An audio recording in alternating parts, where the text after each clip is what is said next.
मैं आपके लिए खांसी का जबरदस्त नुस्खा लेकर आया हूँ। आपको मेरी वीडियो अच्छी लगे तो लाइक करें और शेयर करें, सब्सक्राइब करें।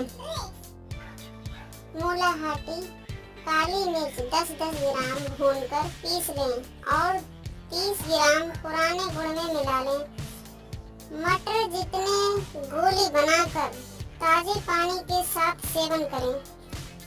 खांसी जड़ से ठीक हो जाएगी। आप ये देसी दवा अवश्य आजमाएं, यह अचूक है।